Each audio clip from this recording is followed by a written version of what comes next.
You're listening to the home of all things Lindenwood sports.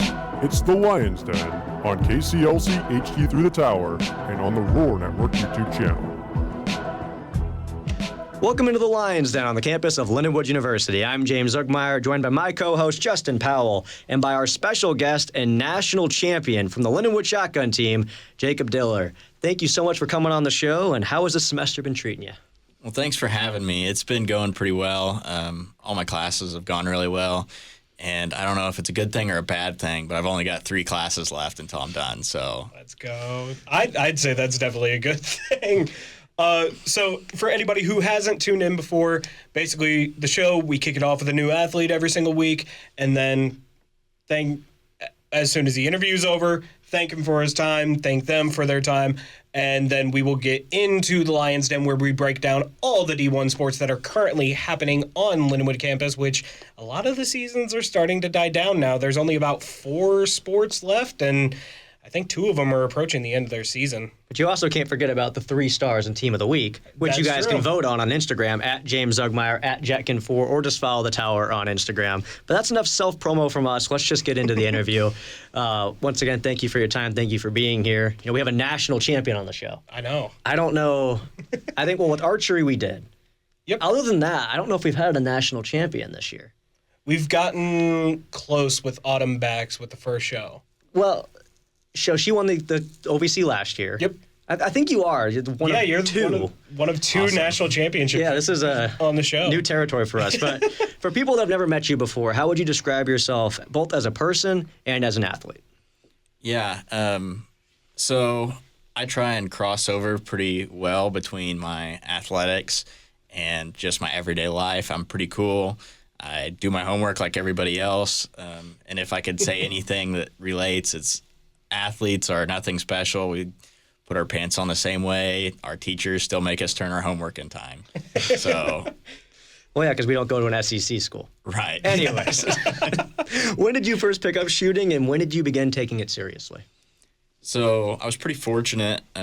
Ever since I could hold a gun up, I was shooting in one form or another. But when I was 10, in our local 4-H club, I don't know if you guys are familiar with that, but it's just like a local, similar to FFA, but they do all kinds of activities. So like speeches, arts and crafts, you name it, they put competitions on to try and get youth involved with each other. And when I turned 10, that is the minimum age required to start shooting in 4-H. So once I got going in 4-H, I slowly picked up through FFA and then through the ATA and SCA, which those are kind of our governing bodies outside of the amateur version of shooting sports. And now I'm in college doing it. So, you know, talking about Lindenwood and doing it in college, what are some of the favorite memories that you have in Lindenwood with shotgun sports? So my favorite memory with Lindenwood Shotgun Sports, hands down, is my sophomore year. We went down to San Antonio, Texas for the ACUI National Championship in March. And we put up what was the highest combined score of all time. It was 2,919 targets that we hit out of 3,000 possible. So as a team, we missed 81 targets. I think I did the math right on that. We'll see. But we missed 81 targets as a team. So that's over 6 events. And we actually tied Texas A&M for the national championship as a team.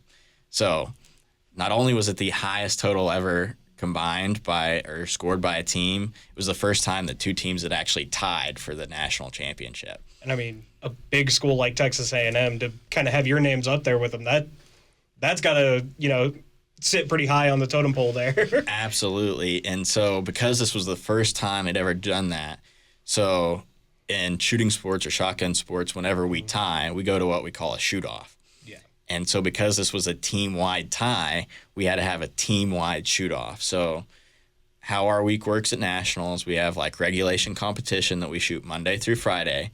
And on Saturday, it's reserved for shoot-offs and awards. So Saturday, we got there at 9 a.m. We really didn't know what was going to happen. And they shot all of the other shoot-offs off and saved our team national champion shoot-off until the very last thing before awards. That's sick. So basically, to put that into perspective, it was like everybody finished shooting, and then it was time to watch us.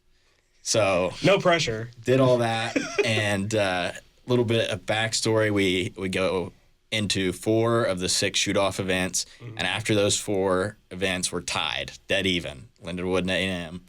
And so we go to the last 2 events, and these last 2 events, sporting clays and super sporting, were really what A&M was known for. It's what they're best at. Yeah. And like any other sport in shotgun sports, you can go represent the USA overseas in the U.S. at these world competitions.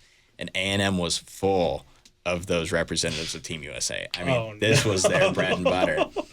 And we went and we beat them at their own game to win the national championship in the shoot-off. So that was absolutely incredible. Nothing else on campus has ever compared to that. You know, it's having such a prolific story at this sort of like level as college. It feels a little weird going back to it, but I've got to ask. You talked about your experience in 4-H and like that youth scene, but obviously we're from Missouri, Oklahoma. What's the youth scene like in Oklahoma? And, you know, what do you think of the youth scene for shotgun sports as a whole, not just from your state? Absolutely. So to start in Oklahoma, our youth sports or shooting sports scene isn't that great. It is there.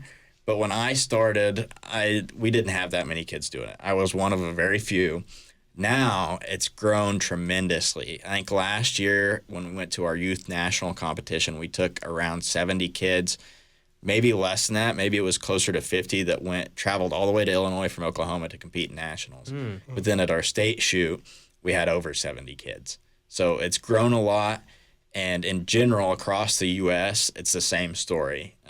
Used to not be that popular, and now more and more kids are getting into it. I think one time shooting sports or shotgun sports was dubbed the fastest growing sport in the nation as far as youth is concerned. And I've seen that across Texas, Kansas, Nebraska, Minnesota, you name it. Youth shotgun sports is growing, and it's awesome to see.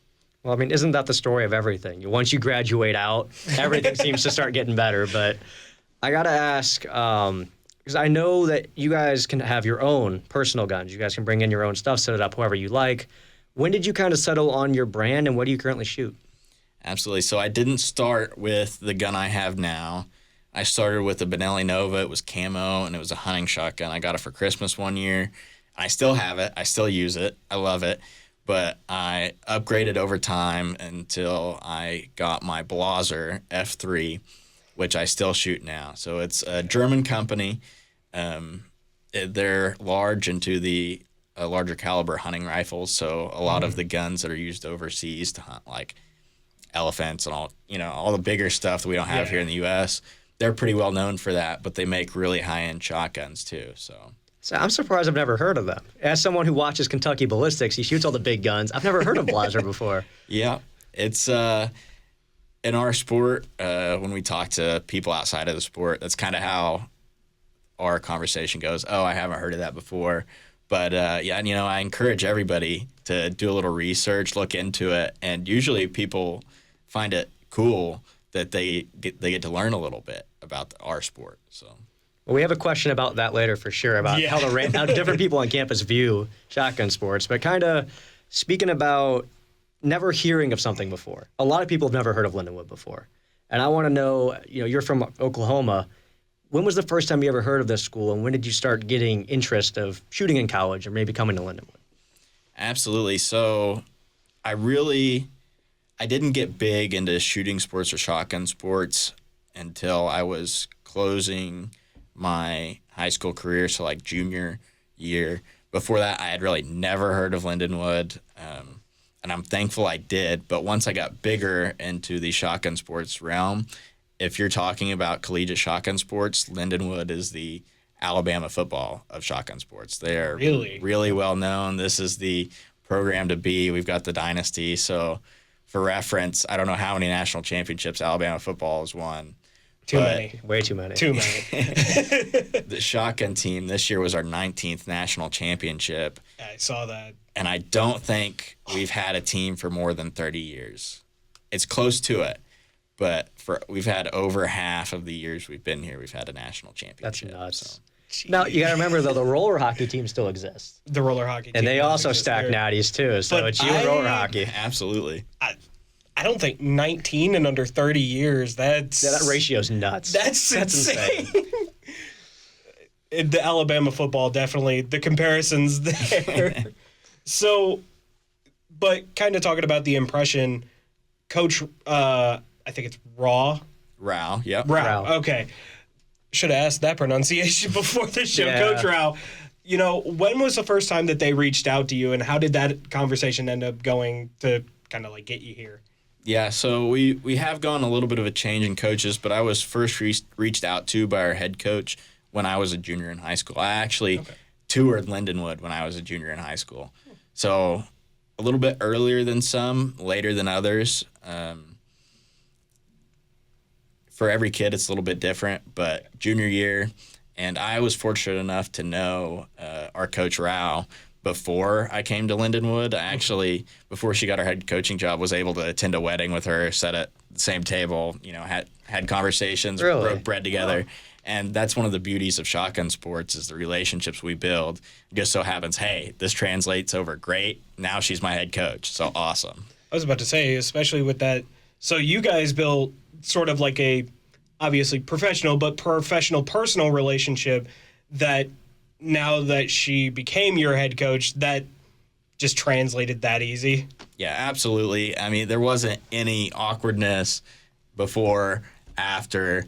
I love Coach Rao. She's great. She's awesome. She's going to do a great job with the team throughout the course of her time here. And I think it made our relationship better for it, having her outside of that professional relationship as well as inside of that professional relationship. Now, I do have a question for you a little bit outside of shotgun sports, because you were here a year before we went D1, correct? So my first year here was the first year we went D1. First year. So, okay, I was a little confused on that because you are a grad student. Yes, I am. So I figured it was 5. My math's wrong. That's why I'm a comm major. So I guess my question goes out the window then. Because I was going to ask, the student life sports, I wanted to know if that kind of changed, or the feel around it, from D2 to D1, because I know bowling didn't, but I've heard other sports kind of had an interesting transition when that all kind of happened. So since this is just my 4th year here, and I'm pretty fortunate for that, but I did, when I was being recruited my senior year, there was always a ton of talk whenever I was meeting other recruits, whenever I was meeting with recruits outside of the team, just other incoming freshmen in general. Yeah. It was a really big deal for the university to go D1. Inside shotgun sports wasn't really a big deal. We were technically in our organization already D1, and part of that was due to our success. But as we transferred over to D1, I think as a whole, just because NCAA was going D1 and SLS might have already been there, I think it was a unified movement. Yeah. Well, because I know like some teams were concerned about funding and things like that, and there was kind of like a vibe shift of, okay, we're D1, we're still student life, but now we got to be more professional, and there's more rules around it. But it's cool to see that shotgun just kind of did their own thing. I mean, you guys have a billion national championships, so the school could just leave you alone, go out there, win a natty every single year. But to win a natty, you got to do all the practice, you got to do all the work. What does a training week look like for you and the rest of the team? So our weekly training schedule really consists of 2 practice days. Right now we practice on Tuesdays and Thursdays, and it really occurs throughout the entire day, which is awesome as a student because I can structure my classes as Monday, Wednesday, Friday classes and have Tuesdays and Thursdays fully open for my practice. Very fortunate that I could do that, but it's awesome. And then typically we're either during season, we're traveling Friday, or we're traveling that weekend. So in years prior where we're really busy, once we start season September 1st or around there and have our first competition, I won't have a weekend here at school until November 1st or around that time. So we stay really hooked up, classes Monday, Wednesday, Friday, practice Tuesdays and Thursdays. So it makes for a busy week. I feel you on that with bowling. I know I wasn't a varsity guy, but dude, they're just never there. The student life sports are out traveling just like the D1 teams. Which is something we've kind of wanted to bring attention to as of late. Like we're getting the student life sports on because clearly 19 national championships. You guys are putting in the work. But I want to know, where do you guys put in that work? I don't know of any of the ranges around here. I've only ever been to Arnold Rifle and Pistol and the Edwardsville Gun Club. Never been anywhere around here. So what does the current shooting scene look like around the area? So we practice at Gateway Gun Club. It's really close by. It's only about 15 or 20 minutes away down in the bottoms. Okay. And it's a great gun club. That's where we spend most of our time practicing. But outside of that, that's our official practice facility. But when we go other places and practice, there are places like Nilo Farms in Illinois, which I don't know if you guys are familiar with Winchester, but that's a big shooting brand. Yeah. They manufacture a lot of firearms, ammunition. But Mr. Olin, who started Winchester, bought this farm and named it Nilo, which is backwards of Olin. And so really cool, kind of fun fact. But that's like an official Winchester facility, so we get to practice there as well. Oh, that's something sick. I would do. I would name something like reverse of my name, but it wouldn't sound right. No, it wouldn't. No, it really wouldn't. So I guess he's fortunate he could do that. I know I was supposed to pass it off to you, but there was one question I skipped. We talked about it before the show. What separates Lindenwood from the rest of these schools, and what makes you guys so competitive? Absolutely. So I've got a lot of friends. I talked about the relationships in the shooting world, in the shotgun sports world, and I've kept those relationships, and I have a lot of good friends that compete for other schools. And what makes Lindenwood a differentiator from the others is that Lindenwood backs us very well. Compared to these other schools, I know while the grass is always greener on the other side of the fence, here's not the case. Lindenwood supports us tremendously. We're happy to have that support, as well as all of our alumni relationships that we keep. They're very supportive of us too. That, again, we kind of talked a little bit about it before the show, especially with that D1 transition and a lot of the sports kind of falling behind or kind of getting cut. It's awesome to see them still still support student life sports, and especially, one as prolific as shotgun sports. But 19 national championships. But not a lot of people know what goes into a shotgun competition. So what does a typical competition look like for you guys? Like start of the day, end of the day, what are the events that you got to do? Absolutely. So when we go to a competition, it just depends, but I'll lay out our nationals, for example. It's a pretty easy layout. So we start shooting on Monday. We'll typically arrive on a Sunday or the day before, 2 days before, try and get some rest, get prepared for the competition. And then at nationals, we shot one event on 4 days and 2 events on 5 days. So we shoot trap, skeet, and sporting clays, and then their sister events, trap doubles, skeet doubles, and super sporting clays. Okay. So those are the 6 events that we shoot, and then we break those up over separate days. That way we're not doing all 6 in one day. It's just, it can't happen. Mm-hmm. At nationals, there were over 1,000 competitors. So there's a lot of kids competing, and to fit all of that into 1 week, we've got to break it up, as well as it's good for us. I mean, when they play basketball tournaments, they don't play all 6 games in one day, right? Yeah. Mm-hmm. So it's kind of the same aspect as those tournament style stuff, but our day is really pretty normal. Wake up, eat breakfast, leave the hotel, go to the range, do our competition. We might practice before, might not, just depends on the person. And then after the day's over, we'll grab some dinner and head back to the hotel. And something that's pretty awesome with the shotgun team is we are pretty much always together doing something. Yeah. So like at nationals, once we finish shooting, we're all together there at the range. Mm-hmm. But then when we go back to the hotel, every single night you'll find the majority of the team downstairs playing cards or hanging out, watching TV, all kinds of stuff. Very nice. It really sounds like a family dynamic with this whole team, like coach, other players, and everything like that. Is that kind of fair to say? Absolutely. It's awesome that we can be close and have great relationships and friendships with so many people on the team. And kind of speaking of family as well, pretty sure I saw that you have a sibling on the team as well. He's a sophomore, I think it is. So he's a freshman. He was pretty fortunate enough that I think technically, as the school is concerned, he's a sophomore, but this is his first year here. Okay.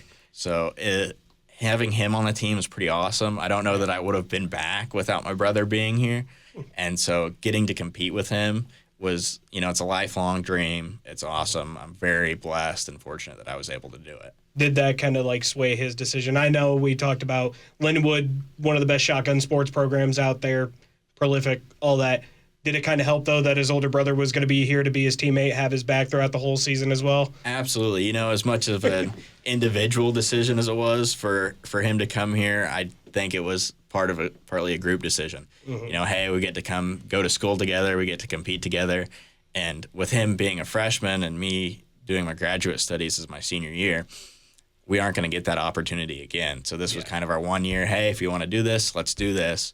And we were actually fortunate enough to make it work at nationals. We had a good nationals together, so it was pretty awesome.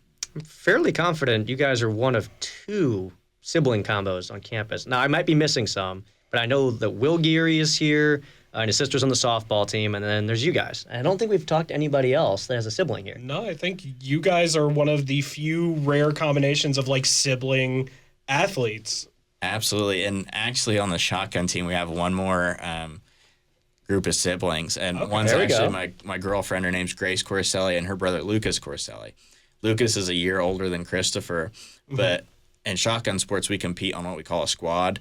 And it's a group of 5 people that we shoot with at all times. All the events, we stick together. It's kind of, like your starting rotation, kind of, not really. But a close group of people, we always compete together. Yeah. And so we called it the sibling squad because we had 2 groups of siblings that made up 4, and then our best friend Wyatt Quick made up the 5th. So it was really awesome getting to compete with my brother and then the other sibling squad, the Corsellis, and then our best friend Wyatt Quick. That's awesome. That That sounds like a fun dynamic. Yeah. That's such an amazing squad build right there. So obviously with that, you guys are fairly confident in that relationship. You guys are fairly confident in the team composition that you guys are building. But, shotgun, there's obviously a lot of mental stuff that goes into that because you guys are handling firearms. And you're by yourself. Real dangerous. Yeah, teammates aren't helping you out. Exactly. So how do you sort of put yourself in that right headspace to kind of get ready to go up and shoot and to just kind of block out all the noise? Yeah, it's really interesting you say that, block out all the noise. And that's, we talk a lot about our mental game is what we call it. And that's the mental side of this sport. And there's not a lot of sports have that as much as shooting sports does. There's a quote in baseball by Yogi Berra that it's 90% mental or 90% physical and the other half is physical. 90% mental and the other half is physical, excuse me. Yeah.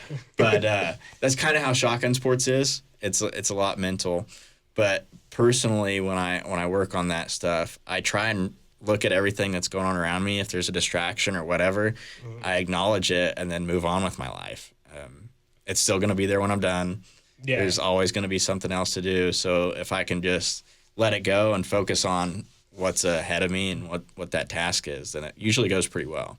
I'm also glad you bring up distractions. I got a little bit of a building question on that. Have you ever had it in a competition where you're about ready to shoot, but then they shut down the range because wildlife comes on or something and it kills all momentum that you have going into it? Absolutely. You'd be surprised at how many times that happens. And it's pretty cool. The shooting sports, it's an outdoor sport. So there is a lot of wildlife involved. I know when I was younger, I was competing in New Mexico. And if an antelope would walk close to the range, that was it. It was a ceasefire. You had to be done until the antelope had moved on. And so you don't get that in a basketball game. There's no birds flying on the court or elk running across there. So it's pretty interesting, but it's just part of the game. Have you ever had a ceasefire last all day? No. The only times where I've had issues all day is typically where there's technological issues. So the power's gone out or something of that nature where we actually can't compete. Yeah. It's inhibiting us. So that kind of stuff. But that's the only time I've had issues like that. Well, it is interesting you bring up a competition in New Mexico because it is quite topical today, but we'll move on to that when we get to the Lions Den segment. But you mentioned earlier that your team works a lot on the mental type of stuff. I mean, it's very huge for these types of sports where it's just one-on-one, it's you out there versus the world. But what is some of the best advice that your coaches have given you in your time at Lindenwood? Absolutely. Every person is different when no student is the same when it comes to books and how they study.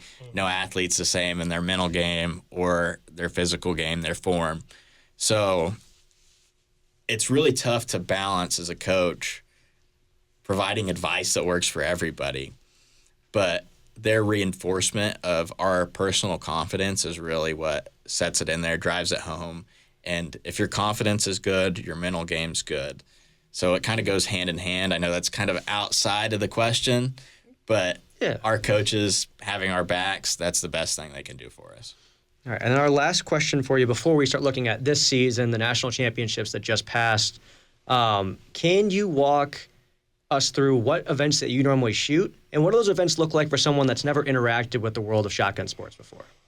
Absolutely. So when I talked about our three major disciplines, we shoot trap, skeet, and sporting clays.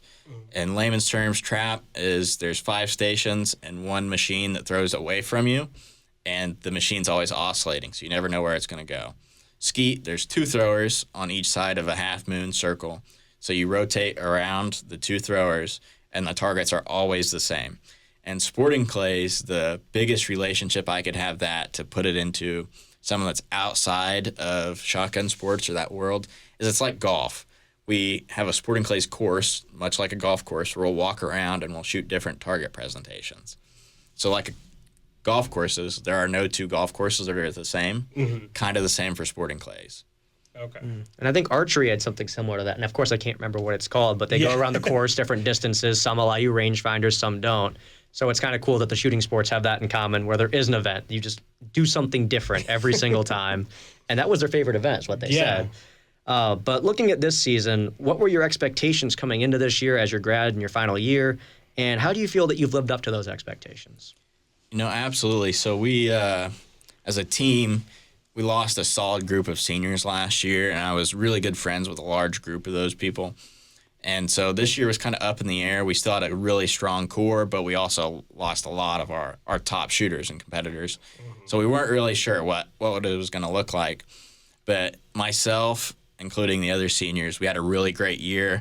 I thought we had some really great leadership come in, help with the team, and we won the national championship. So that's really all we can ask for at the end of the day. Personally, I had a great nationals as well, so I can't complain about anything, and I thought my expectations were really held up for the season. I was about to say, because I think doing the research on this, we saw that you guys also won nationals last year as well for the 18th time, so you guys went back-to-back for the Natties. And, could you just walk us through, what the shoot-off was like at the very end to win the back-to-back, to sort of go into that final shoot-off, of how you guys handled it? Yeah, so as it breaks down, and we actually won our 17th the year before that too, so 3 years ago. Three-peat, okay. Right, three-peat, kind of cool, guys. But how it breaks down and works out is as the week progresses, we know more and more and more as the week progresses where the team's sitting, how our competitors are sitting. So when Friday comes along, it's the last day of regulation competition. It was looking pretty good, but we knew, hey, we've got to go out there and compete. And so it's kind of the most nerve-wracking part, because it's like, this is it. You've done all the other work, and so you've got this one last day of competition to really decide who's going to win. And we went down there, did our thing, stayed in our own space, and completed Friday really well, and ended up winning. So we found out Friday night or Friday afternoon, hey, we won, we're national championships once all the scores get entered. And then Saturday's just kind of a non-pressure day. I mean, it's awesome. There's some outside shoot-offs for individual championships and stuff like that. But it's really a victory lap for all of us. Hey, we get to go out there and compete knowing we won the team national championship. And I want to ask about you specifically, because I think that's kind of what you were alluding to, is your individual shoot-off. Okay. Because that was a big number, wasn't it? 300? What was the number? Yeah, so in regulation, I went 100 straight, along with my brother, which was really cool, on the same squad. And then in shoot-offs, I went 325 straight after that to win the national championship. So the gentleman that got runner-up from Iowa Western College, he hit 324 out of 325 on that shoot-off day. So in total, I had to go 425 straight to win the national championship. And like I said earlier, personally, having an individual shoot-off on Saturday, it's kind of a victory lap. I mean, the important thing that we are all there for outside of our individual competition is for the team. At the end of the day, that's everyone on the Shotgun Sports team goal is to win the team national championship. That's what we're all striving for. So it really was kind of just a victory lap, but it was awesome to finish my collegiate competition that way.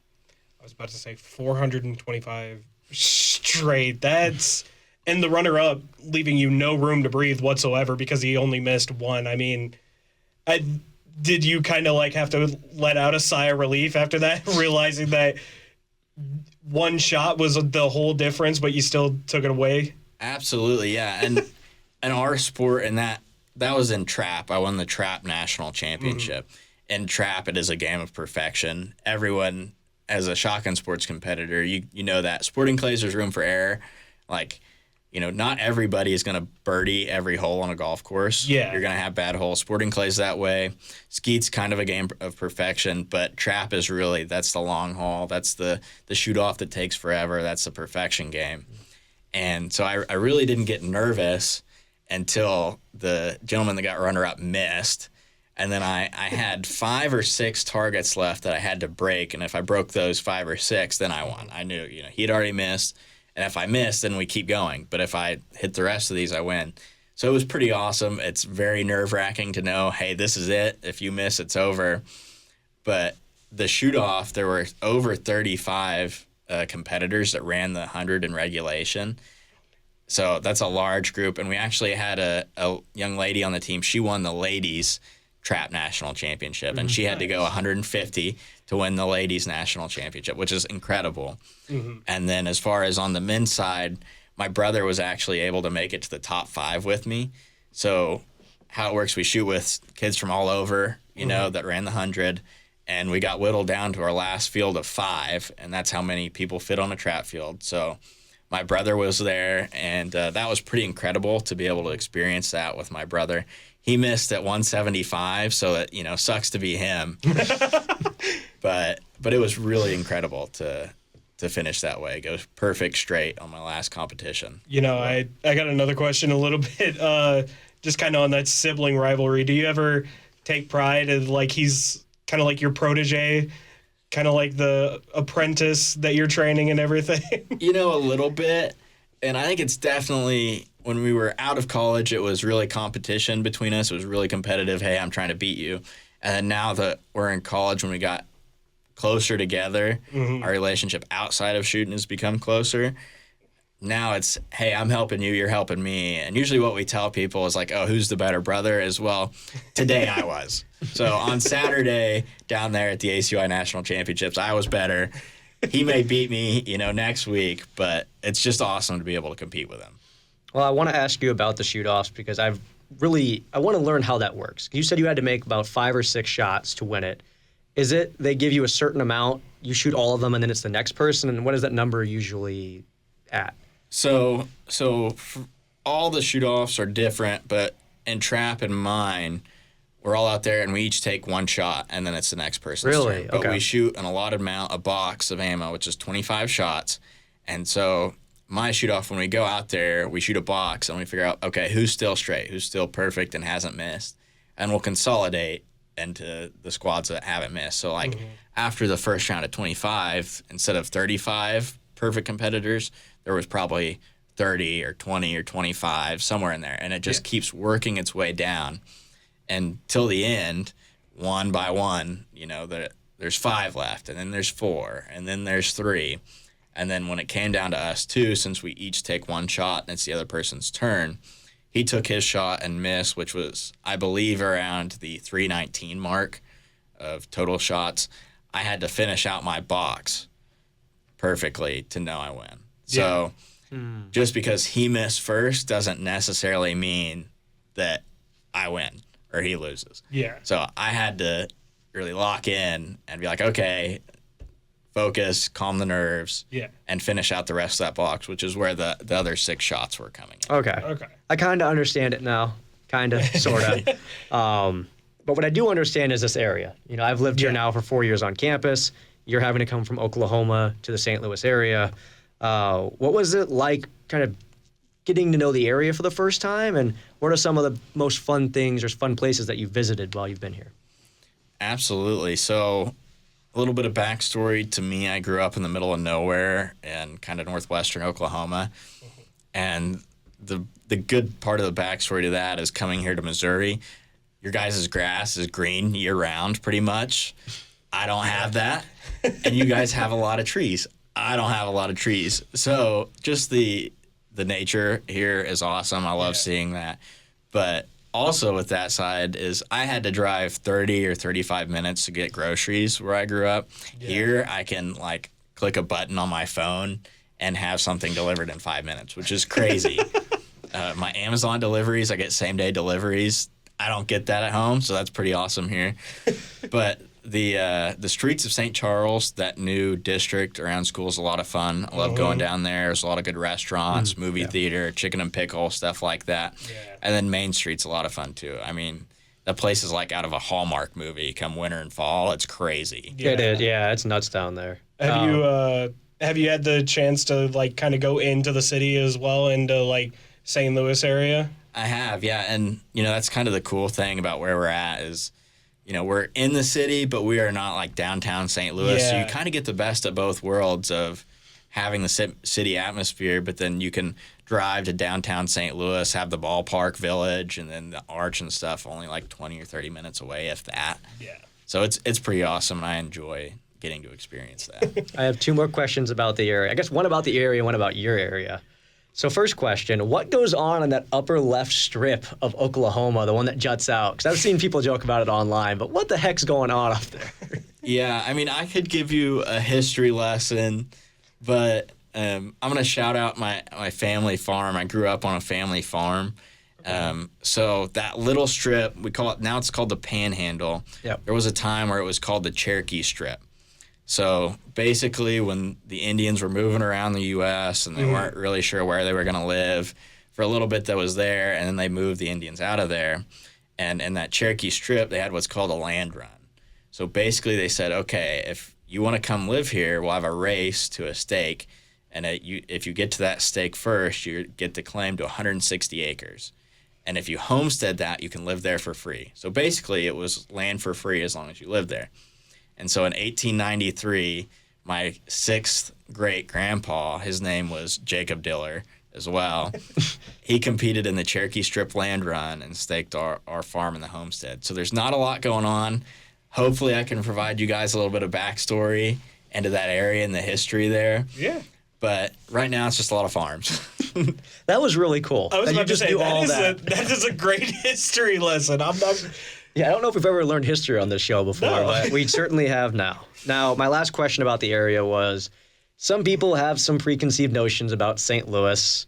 We kind of like those preconceived notions because it keeps things cheap around here and, like, things are unknown. But what were some of your, what did you think of the St. Louis area before you got here? Yeah, I definitely have heard those preconceived notions, and I get it. The city's scary. I was an outsider myself. But really, coming here, St. Louis is a great city. It's a great place. It's got a great atmosphere. Outside of that, St. Charles is a spectacular, fantastic city. So where the school's at in St. Charles, fantastic. One of the best places I've ever visited, lived, you name it. It's awesome. I love the atmosphere. I've ever thought about moving out here permanently, just kind of living in St. Charles? And I've thought about it, and I think I could do it, but I don't think that's where I'm going to land. That's fair. Yeah. Have you been out, a little bit further down 70 to areas kind of like Warrenton or even New Florence and Herman, even all the way out there? Yeah, so I actually take I-70 home. So I drive I-70 all the way to Kansas City. Okay. So I drive through those towns. They're great. I think those seem like great towns as well. Yeah.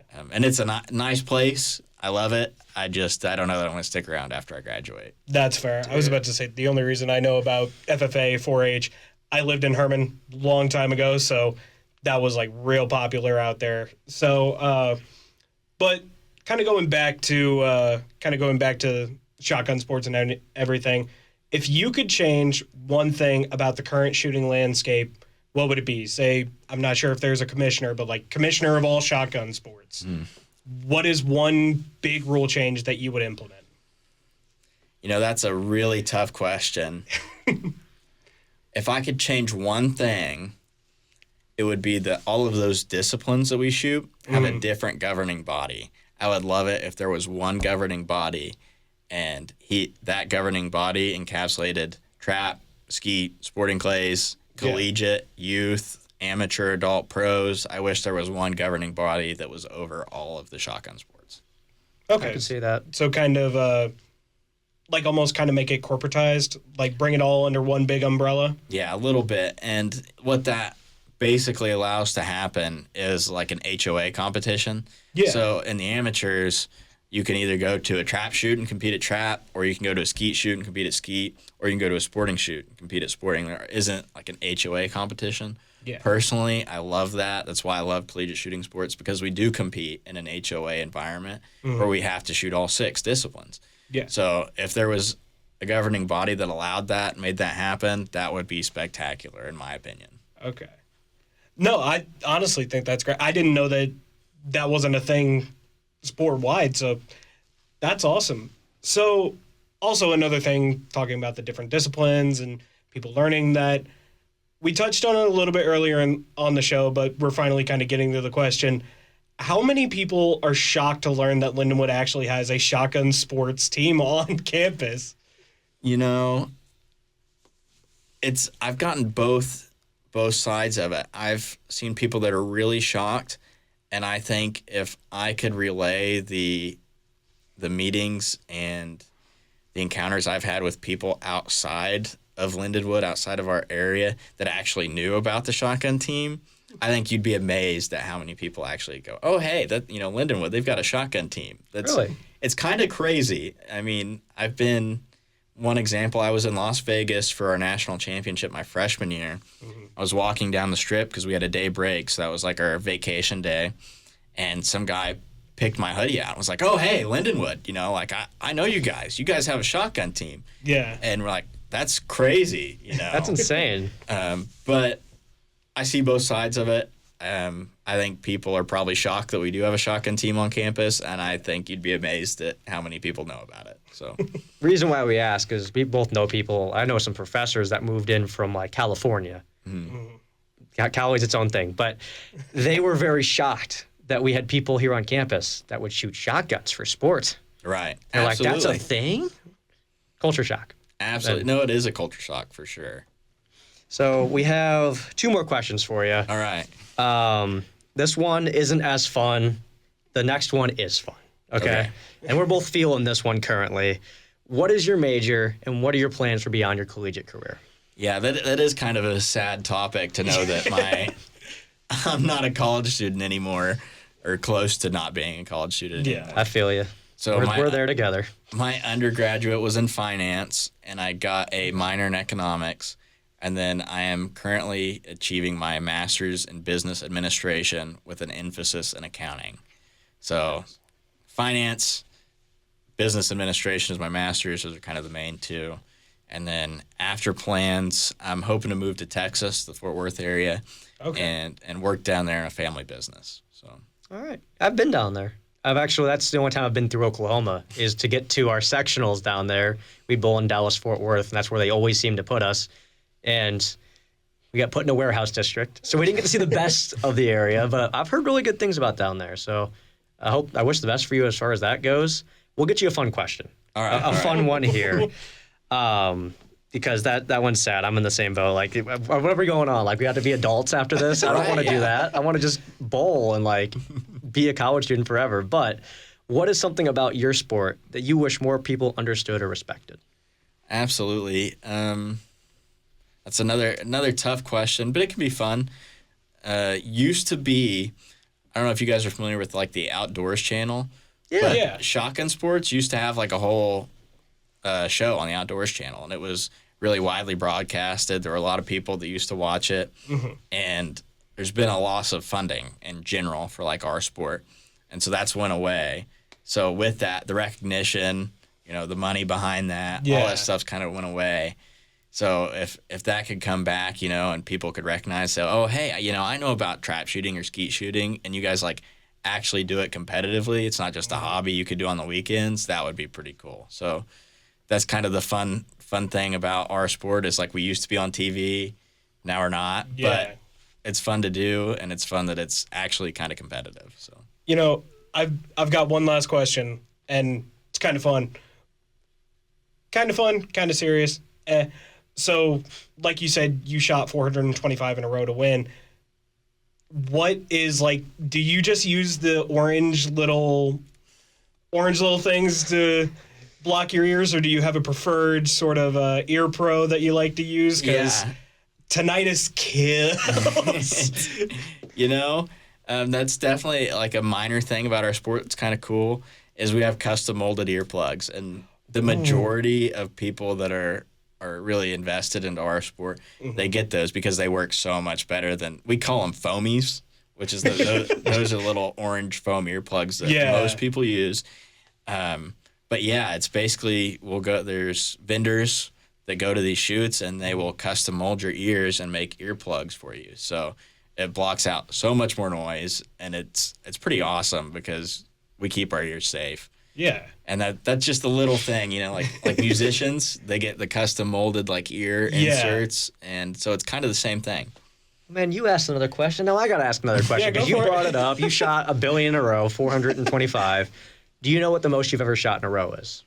So in my shoot-off, that's the most I've ever shot in a shoot-off, but I've gone over 500 before in regulation competition in the ATA. Wow. Yeah, which sounds like a lot. I'm pretty fortunate and blessed, but in trap singles, what we call it, 2 years ago, the World Championship, so we call it the Clay Target World Championship, they went over 1,000 in their shoot-off before a winner was actually decided. Yeah. Dude, how long were they out there? So it takes place over several days, and this is something I will hit on is on my shoot-off.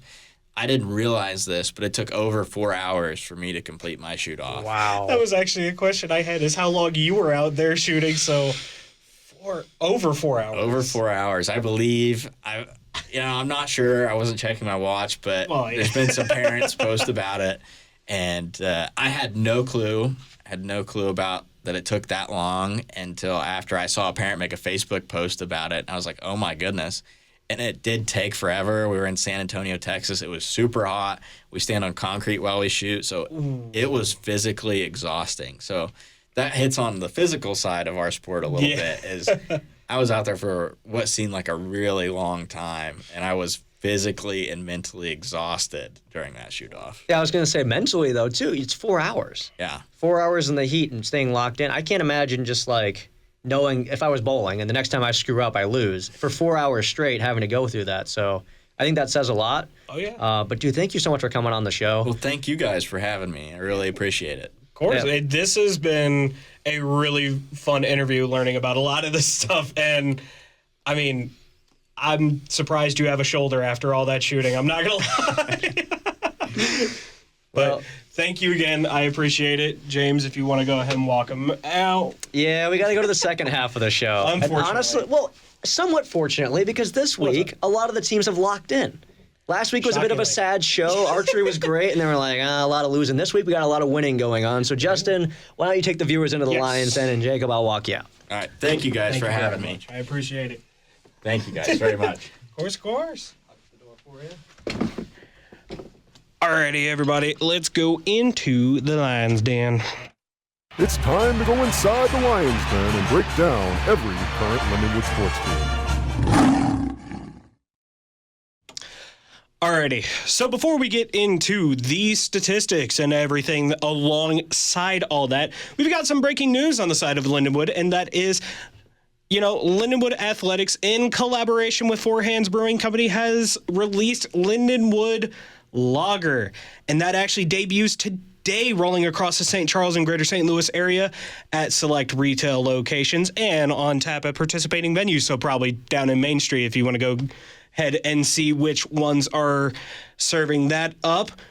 It will also be available for purchase at Lindenwood Athletic events throughout the year, giving fans the ability to have a fun little Lindenwood labeled beer right as they enjoy your favorite Lindenwood sports. That was a fun bit. That was the fun bit of the news. However, the second bit, not so fun as well. With that rolling out today, some other news rolled out from the athletics community where we were informed that Coach Amy Egan of the women's basketball team will no longer be returning as the head coach. She was hired by the University of New Mexico, and this came just 30 days after she signed an extension with Lindenwood for the basketball team. And you can fact check me if you wish, but if you look at her Instagram, March 1st, they announced that she got an extension, and now March 31st, she is going to the New Mexico Lobos. She led the Lions to back-to-back OVC championships over the last 2 years and finished with a 55-40 overall record and a 37-21 conference record. Now, this news broke probably about 4 or 5 hours ago now. And, you know, some of us are still reeling over this. I know, heard some firsthand accounts that some fans are not very happy right now. However, Coach Egan did post something New Mexico posted a message from Coach Egan to their new fan base, and I'll just go ahead and play that for y'all. What's up, Lobo fans? Amy Egan here, your new head women's basketball coach. I cannot tell you how excited I am to be a part of the best fans in the country. I look forward to sharing our vision for the program, who we are as people, and the product we're going to put on the floor. We will make you proud. Go Lobos. Now, that comes 3 hours after the announcement. It feels a little, too soon. It stings a little bit. Because best fans in the country and, excited to go just 3 hours after it's announced out of nowhere. Because, again, we all thought that she was locked here at Lindenwood. We all thought that she was going to be here for the long haul. She continuously was taking us into regular season championships and OVC tournaments.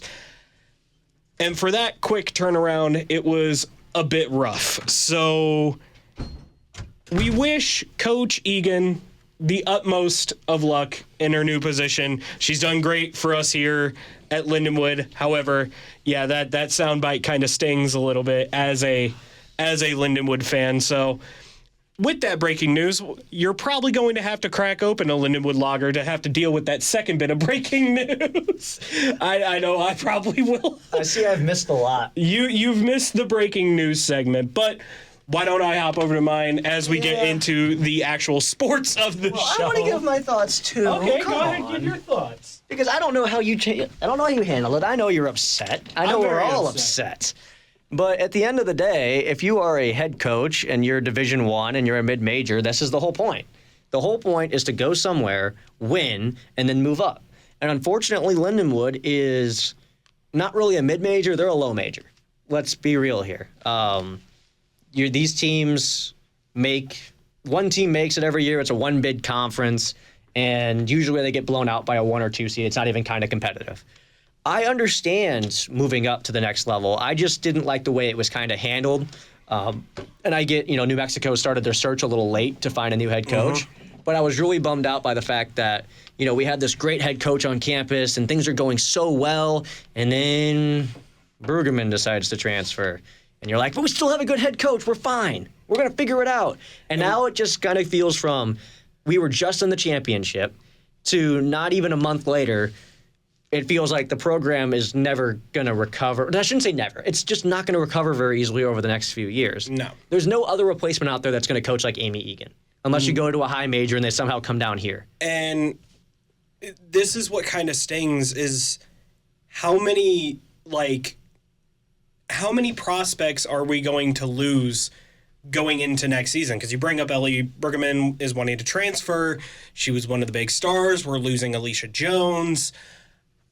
And you got to think that, Coach Egan was bringing some really promising talent into this team to build that championship roster up again and to make that sort of deep run. I mean, when we talked to Alicia Jones earlier in the season, she talked about how influential Coach Egan was to the team and how hard they practice. And, she is definitely one of the most winning, coaches for women's basketball. But how many of the recruits came here for Coach Egan? And I kind of want your opinion on this. How do you think that's going to affect the recruiting for next year now that we don't have Coach Egan anymore? Well, I apologize for me working over here while you're talking. I'm definitely listening, so don't worry about that. Just trying to get our audio to function. But I think that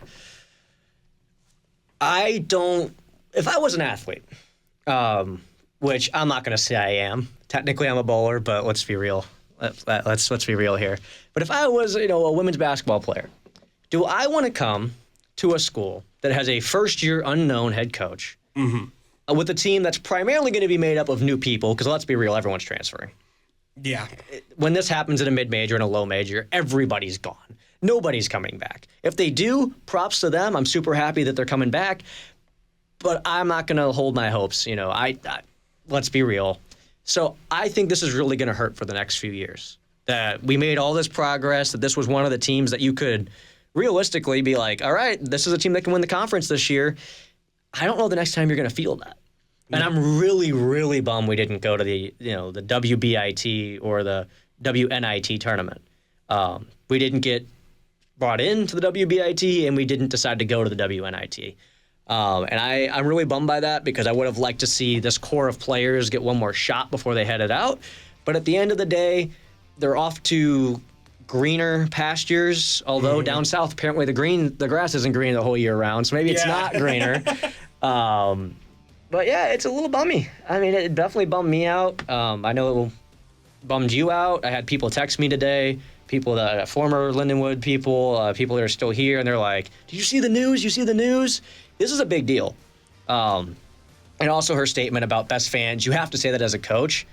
But dude, she was actually beloved here. Whether people met her or not, the way she carried herself, the way she carried this team, the way she took interviews, the fact that she could be such a wonderful person off the court, but then on the court, kind of be the devil, be in all of her players' ears, intensity, be on the refs and everything. People love that. And it's such a shame we're going to lose it. But we're going to move on to a team that this year has not done a lot of losing, and the hopes are still very, very high. Let's talk about some men's volleyball. They are definitely riding that high. Improved to 18-4 after a weekend consisting of Ball State and Purdue Fort Wayne, two ranked opponents. The Ball State game, unfortunately, was a sweep against the Lions as, the game kind of just went 3-0.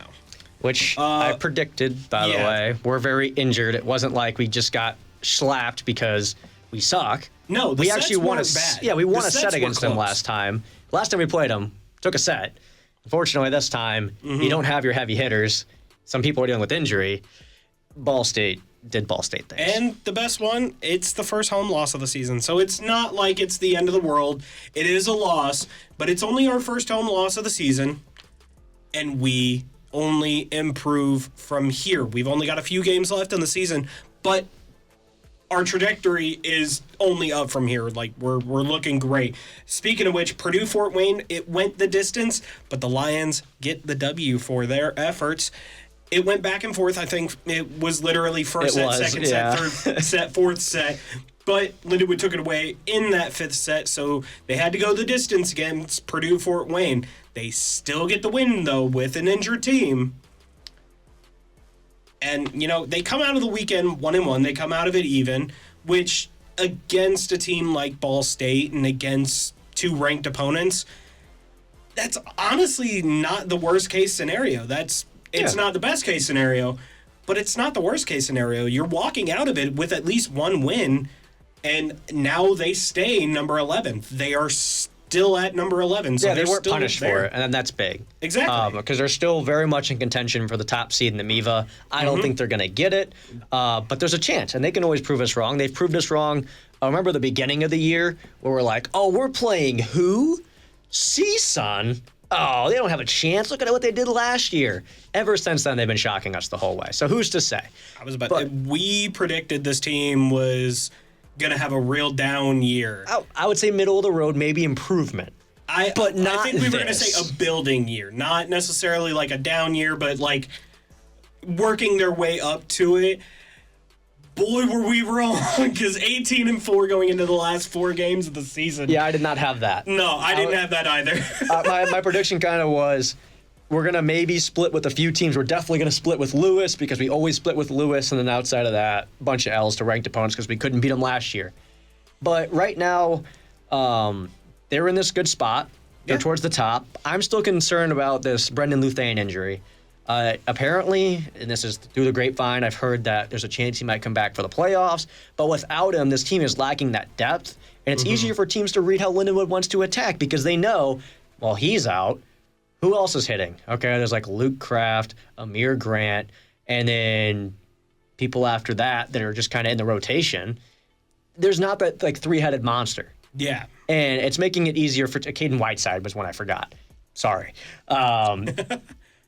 Without him in the lineup this week, they hit 167 in their 3-set loss to Ball State. Yeah. Everything was an error or it was blocked because there were 17 blocks. Same amount of blocks last time that Ball State had against us, but that was in 4 sets. 17 blocks. It's the same thing Lindenwood struggled with earlier this year, was kind of solving the block and dealing with these big, tall trees on the other team and figuring that out. And we got better. We figured that out for a bit. I'm saying that a lot. And then this match happened. Yeah. And then you look at the next match. I mean, yeah, they're good. They won. Great. They beat Purdue Fort Wayne. It took 5 sets. The serve receive was not there for us. Purdue Fort Wayne was hot from the service line. 10 service aces to 21 service errors for them. For us, we had more service aces. Great. We had 11. We also had 10 more service errors. Still a solid ratio, but for us, you cannot allow that. You can't have 10 aces versus 21 service errors in a 5-set match. That ratio is insane for Purdue Fort Wayne. Yeah. And we were struggling.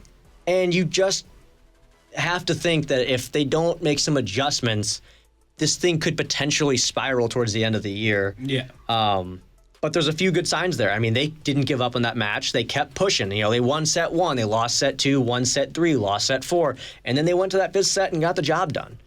And yeah, it really came down to it. And it was rough, but a win's a win. A win is a win. And at this point in the season, with the way that they've had to deal with injury and adversity, I'm taking it. I mean, in that game, you had 4 players with double-digit kills, 2 players with double-digit assists, which, by the way, does not happen with this team.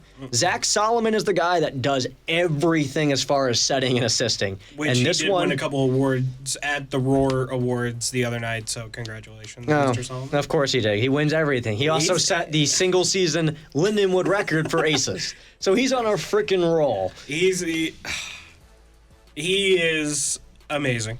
And you also had 3 players, speaking of aces, that had 2 or more aces in that match. So it was a committee effort. You didn't have one person going nuts, where on the other side, they had somebody going nuts. I mean, Purdue Fort Wayne was Logan Mior. He had 21 kills, 4 service aces, and hit 514. This dude was the team. Yeah. He was Purdue Fort Wayne. He was their entire offense for the most part. Lindenwood really couldn't find a way to stop him, but they found a way to keep pace. Yeah. And that was good enough. It's a W, and now we got to get our predictions in for this next week of Lindenwood men's volleyball. Well, I'm looking at them, and there's no way I'm pulling ahead this week, unfortunately, because I am predicting a win at Lewis University and a loss at Loyola. Now, those are the 2 opponents. I will get into where they are being played at. They are both out of town. Number 16, Lewis University, is going to be in Romeoville, Illinois. No broadcast. So, sorry, you're just going to have to watch the live stats on the website. And They're a small school. Hopefully. They're a very small school playing up to the national collegiate level. This is unfortunately to be expected.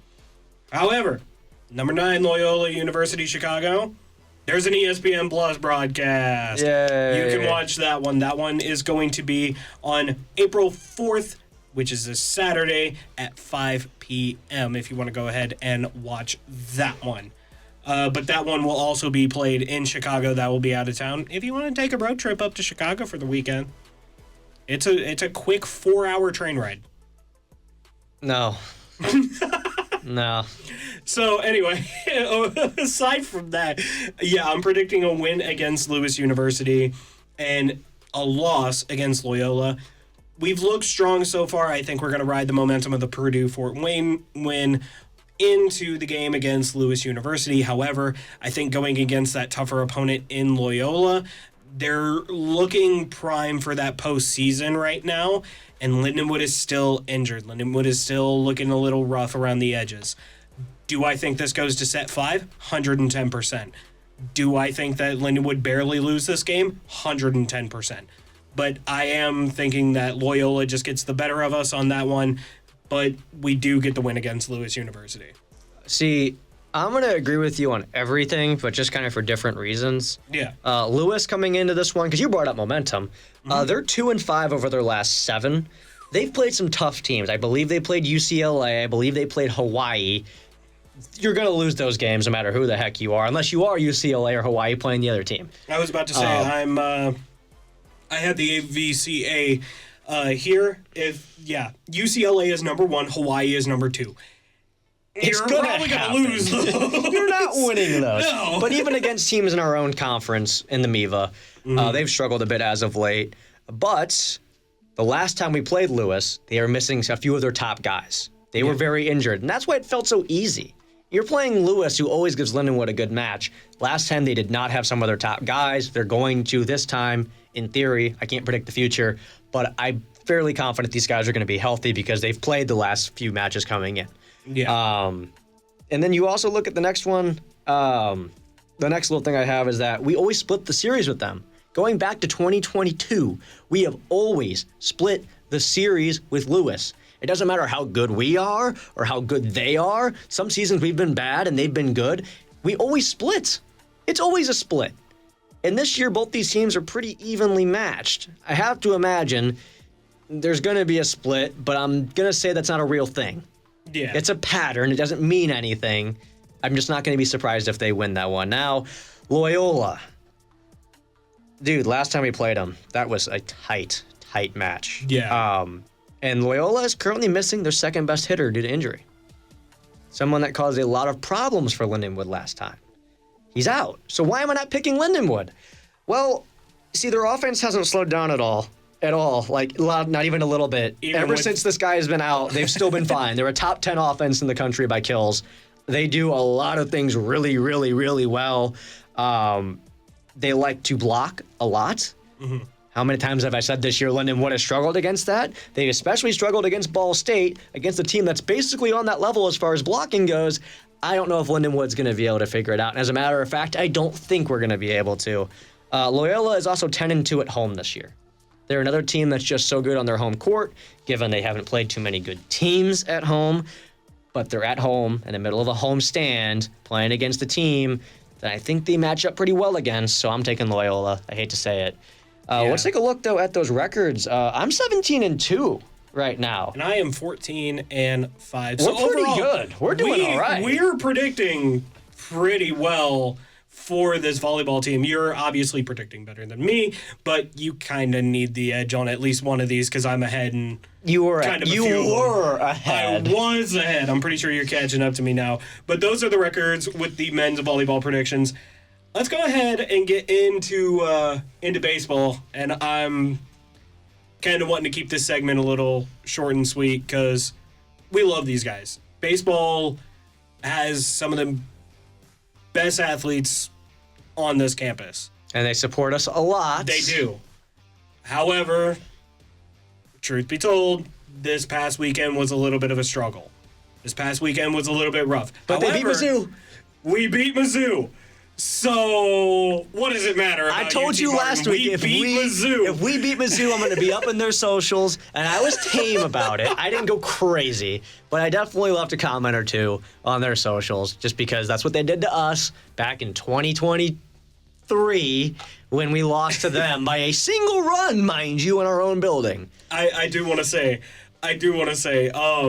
I looked at some of the comments of like Mizzou's post of like final Lindenwood 10, Mizzou 4. Oh, did they finally post the final? Oh, they did. And I looked at the comments and man, was it brutal. Well, crap, while you go through this Mizzou. weekend, I'm going to go take a look at that. Because the comments were pretty much like, really? An online university and all this and that? And I was like, ooh, y'all are mad Lindenwood beat you. Well, they should be mad, especially the way they did lose. And I also don't know about their one pitcher because one of their guys kind of got hurt in the game, given he was not like one of their starting guys.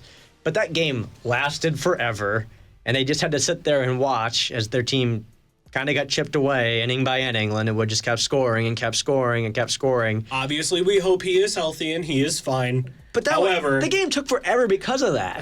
the billion relief pitchers on both sides. You have the injury. That game took years to finish. But let's talk about this weekend, and then we can kind of look towards the future while I look over these Mizzou posts, which I can't find the darn post. So I'm going to have to dig because they post a lot. They are busy on social media. Oh, yeah. So 11-16 coming out of their series against UT Martin over the weekend. And unfortunately, this is kind of where I was getting at. They got swept by UT Martin over the weekend. And the worst loss was a 10-1 scoreline, and that was on Saturday. So the Friday and Sunday game, those weren't that bad. Saturday, though, that one stung a little bit. And again, on the positive, Lindenwood going into the weekend had probably one of the biggest wins for the program, especially as a momentum builder going into conference play, and that's to beat an SEC team. I don't think you're going to find that post because Are you sure they posted it on Instagram or was it on Twitter? No, Twitter. Ah. Oh, you're looking at the wrong platform, Look, man. they didn't post it on Instagram, and I don't want to go on my like personal, professional Twitter account and start bad-mouthing Mizzou, especially if they want to give me a job later on. I don't want to be the Twitter troll and then be like, you can't have a job because of those comments. It's Mizzou. What does it matter? It matters a lot. It does matter a lot. We're just talking. I promise. Bro's trying to get me in trouble. But no, this weekend against UT Martin, it just looked a little bit rough. The bats were cold. Nothing was really going their way. The pitching wasn't necessarily there throughout the entire series. I think ultimately they just kind of need to reevaluate, reassess. They do play a game tonight, so we will get to see what sort of lessons they take out of the weekend going into tonight's game, because that one is, I think, actually currently ongoing right now. It is against Southern Illinois University, so it is not a conference game. It is on ESPN Plus. If you're listening live, go ahead and watch that. You could have us playing in the background. But you good? Yeah, I'm just looking at these comments. It's like a Missouri State fan. He reacted with like a speed reaction gif to them losing. Oh, yeah. No, it is. Yeah, it's that's bad. good. It's bad. Oh, no, we suck again. A shocked kid. Jesus, no wonder why my nephew from St. Charles doesn't give a crap about Mizzou baseball. SEMO is going to kill you. Lindenwood, ... The tiny St. Charles school. Yeah, there you go. The tiny St. Charles school. That's great. Yeah, they deserve everything from that, from how they treated us the first time around. But oh, yeah. This weekend, I mean, I'm not stating the obvious. I don't want to state the obvious. I have to. Yeah. Everything kind of sucked. It just wasn't a good week. Nobody had their A game. But unfortunately, that's just how it's been throughout conference play so far. Mm-hmm. They gave up 32 runs in those 3 games. They only scored 10. And here's the big takeaway for me, at least. Now, given 23 runs is still a lot of runs, but only 23 of the 32 runs were earned. The rest were unearned. We had 8 errors this weekend in the field. Dude, you can't have that. Like, this can't be a thing. And I understand you have your third baseman trying to learn how to play third base. And I understand that you don't have your top catcher back there right now. But man, 8 errors in 3 games. Maybe I'm being a little bit too tough. But I think that that's a number that they could really bring down. But I mean, the game on Sunday was 15-7. You take away those 8 errors, that makes, and that was across the 8 series. errors were across the weekend. That was actually their best game defensively. But if you consolidate them into that one, those 8 errors, that actually makes it like 7-7, even ball game and all that. 8 plus 7 is 15. But, okay. The math is not mathing. Once again, we are comm students, not math. We could have saved 9 runs, basically, over the weekend with all the unearned runs that happened. So you can't fix it all in 1 week. The team, momentum-wise, has to be pretty shook. You just beat Mizzou, then this happens. My suggestion moving forward, this is kind of a ballsy play, but honestly, I think Owen Ralph needs to start at third base in the meantime. He is a freshman. He's only had 21 at-bats. But in those 21 at-bats, he's hitting around 280. It's not bad. He's made no errors in the field. I believe he has 2 doubles on his 6 hits. So, like, decent. I mean, small sample size. Teams haven't adjusted to him yet. For a freshman, that's a really good starting point. Just to give Tyler Ellis a minute to just chill. Work on some things. Work on your third base. Because this last weekend, you saw in the third game, I believe he was DHing, and you had Owen Ralph at third base. Mm-hmm. It worked better. I think just right now with the way the pitchers have struggled a bit, you need to shore up your defense. And then another thing as far as pitching goes is I think Tanner Paschke needs more playing time. I mean, he's been playing the non-con, and yes, last year his ERA, I believe, started with a 10. So not good. But as of late, he's been really, really solid. I mean, outside of one bad outing this season, after that one bad outing versus Bradley, he hasn't allowed a run in his last 5 2/3 innings. I mean, he's been solid. His stuff looked good. He looked really, really good versus Mizzou. Oh, yeah. And outside of that one start with Bradley before that, he was also really solid. I think this is a guy that needs to come out of the pen, and he needs to come out of the pen right before Aaron Youngers goes in. So have him be the bridge from the starter to your closer. And I understand that your closer isn't exactly himself this year in Easton Rockers.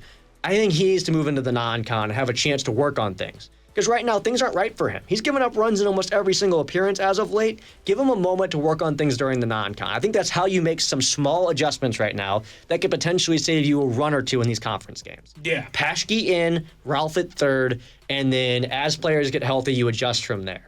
Because my main concern is if you take Ralph and you put him at third, that gets rid of your DH if you want to keep Tyler Ellis in the lineup. And then all of a sudden you're trying to find Tyler Ellis starting time, you're having to move things around. But I want some defensive security. I want to feel good about our defense. Yeah. That's kind of my opinion on it right now. Of course, I'm not a baseball manager, but I do have a winning record in predicting. You do. Although it is a very small sample size, just like Owen Ralph at the D1 level. See, connections, bridges, segues. That sucked. So let's talk about this upcoming series. So predictions, I'm 1-2. He is 2-1. We are predicting OVC games only. So we're not predicting the Southern Illinois game. However, we are predicting the SEMO series that is this weekend. And that is going to be here in St. Charles. So just go to the games. The only game that is going to be on ESPN Plus is that first game on Thursday. That's at 5 p.m. The second and third game are going to be Friday and Saturday. This Friday game is at 5 p.m. And the Saturday game is at 1 p.m., a little bit earlier. You start your Saturday off with a baseball game. Go ahead and support your Lindenwood Lions at the Baseball Diamond. And get yourself a lager for I think it's $9. So it's beer at a baseball game. If you've never been to a baseball game, the beer is always expensive because they know you're going to buy it. That's true. So, with that, though, I'm saying we get swept by SEMO. It's one of the strongest programs in the OVC this year. They've beaten some of the big-name colleges outside of the conference. And while Lindenwood does have the Mizzou win, they are struggling against these conference opponents early on. And with SEMO already being as dominant as they are very early in the conference schedule, I don't think Lindenwood has the gusto to kind of get it done. I think this is going to be a rough series for Lion baseball. Hopefully I'm wrong. But I think this is a clean 3-0 sweep on the side of SEMO. Well, I think our pitchers need to be ready for this one because you're going up against a team that's averaging 8.14 runs per game. They're 5-1 to start conference play, and the only game they lost was a super, super random loss to Western Illinois of all schools. I'm never going to say that we're going to get swept. I'm letting you know for the rest of the season, unless we play against ranked team and we are somehow playing a weekend series, which, by the way, is not scheduled, so therefore I'm not picking any sweeps. We have too much pitching talent, especially from our starters. I understand that last week, Bennis and Niemeyer kind of got lit up. It's a small sample size. It's one start. Things could easily be lights out for them the next time they go out there because they have the talent to do it. I really think they do. And I'm not going to say that we're going to sweep the series or that we're going to win it, but I think we're going to win at least one game. It's against SEMO. We haven't scored a lot of runs in a minute. At some point, the bats have to get hot. At some point, you have to have a few hits, after each other because you can't just have one hit and just kind of strand them out there, which softball was doing that for a while. I know how that feels watching those games. I think at some point, they're going to get up there and they're going to get a few hits in an inning. They're going to get a good day from Newell, from Niemeyer, from Bennis. Aaron Youngers is going to come in and lock it down, and they're going to find a way to win one of these games. But I don't like it as a whole. I think this matchup is not what this team wants right now. The pitchers gave up a lot of runs, and they're going up against one of the top offenses, not just in the OVC, but in the country currently. So it's going to be a tough one. Yeah. But I believe that one of our pitchers is going to have a great day, and we're going to string some hits together, and we're going to score some runs, and we're going to win one. Win one. Hopefully two. Maybe even three. But I'm predicting one. We're predicting very different things. However, ultimately, go ahead and go watch the games. Hopefully, we're both wrong. Here's hoping we're both wrong. But I got you last week off of being more negative than you. A little bit. This week, you're being more negative. We'll see if it plays in your favor. It might. It might. However, let's go ahead and move to the other side of the diamond, and that is for softball. They're currently 16 and 18, coming out of a dominant sweep against University of Southern Indiana. Oh my goodness! Whiff. What a whiff. Anyway. What did I whiff on? I don't know. What were you going for? I really wasn't. Oh. I was just throwing it for comedic effect. Softball, dominant win against University of Southern Indiana. It was a clean sweep. Now, the Saturday and the second Sunday game, they were close, 2-0 and 3-2. However, that first of the doubleheaders on Sunday, boy, was it not even relatively close. It was rough for University of Southern Indiana as softball would set history in the third inning alone. It got, 15 runs in a single inning. They got run ruled. Mind you, the score going in, Lindenwood was kind of getting their butt handed to them. It was 4-0. We looked dead. Yeah. It was like, oh, this is what we expected. We're going to get swept. I mean, we don't look good. And it was a 34-minute inning. I believe. Someone at the OVC was timing it. Dude. It was bad. It was crazy to watch in person. To be there and be working that game, it was just hit after hit. I didn't matter if it was hit hard, if it was hit soft. It was finding a hole. It was finding grass. I don't believe there was a single home run in that stretch either. It was all just... It was all base hits? Yeah.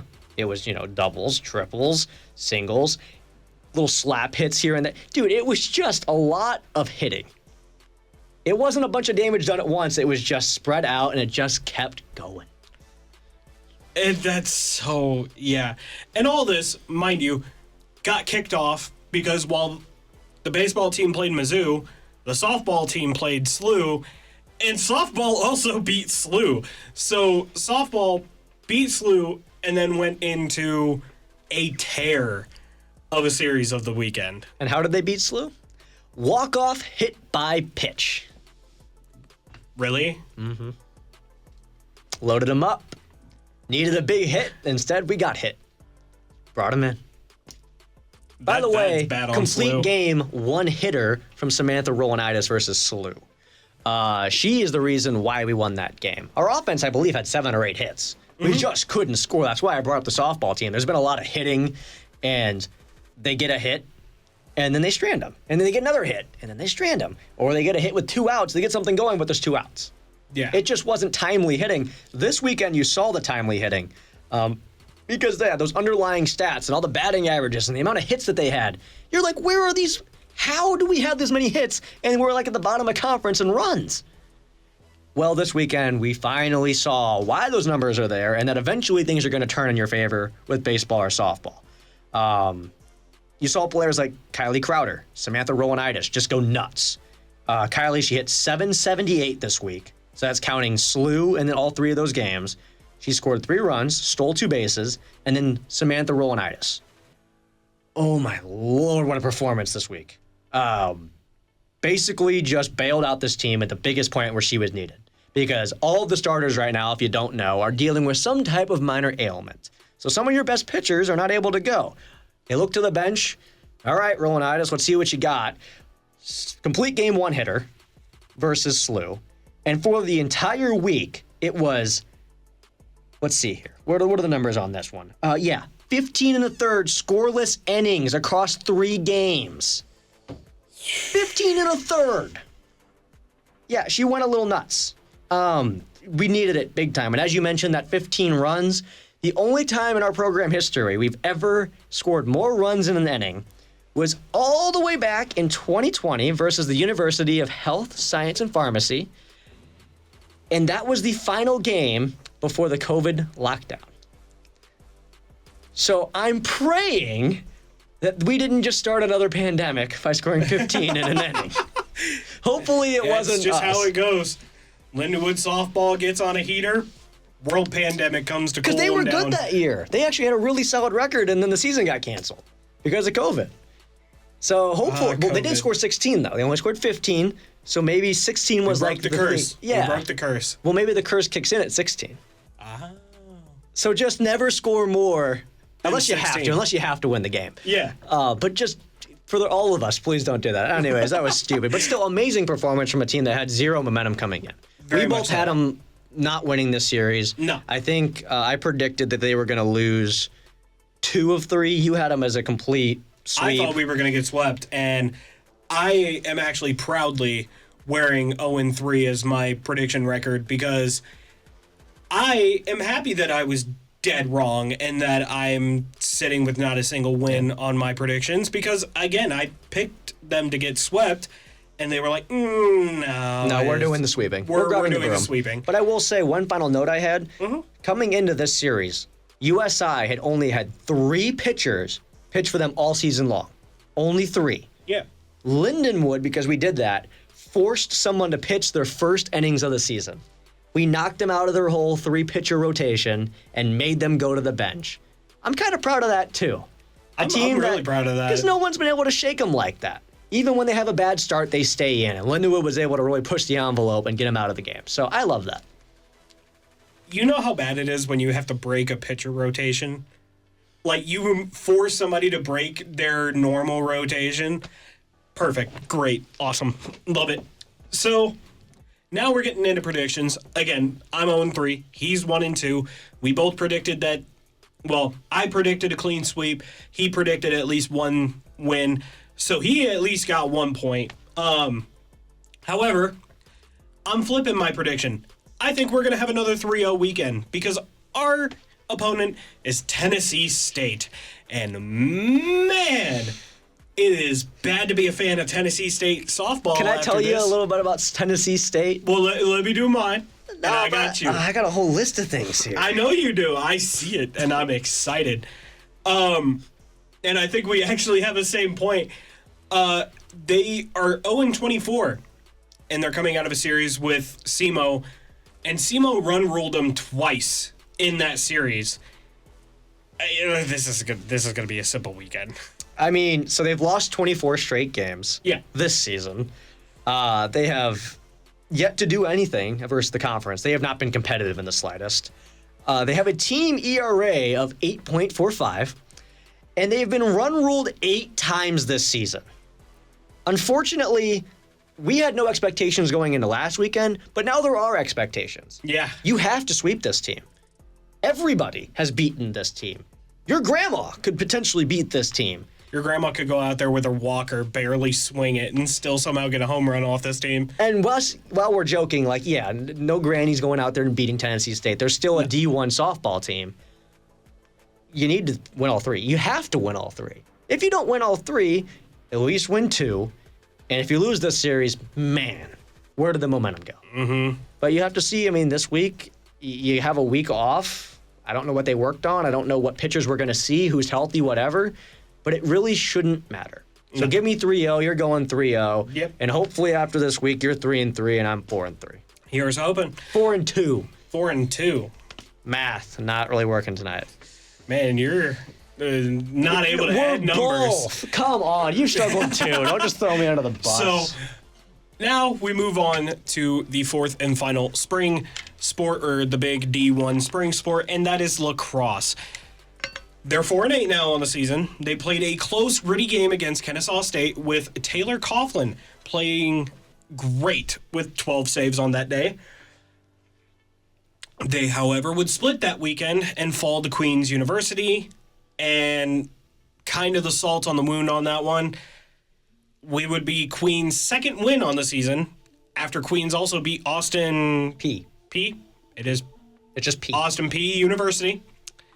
And their mascot looks like Houdini, like a magician. He does. Yeah, so, and the bad part is Austin P is the worst team right now in the division.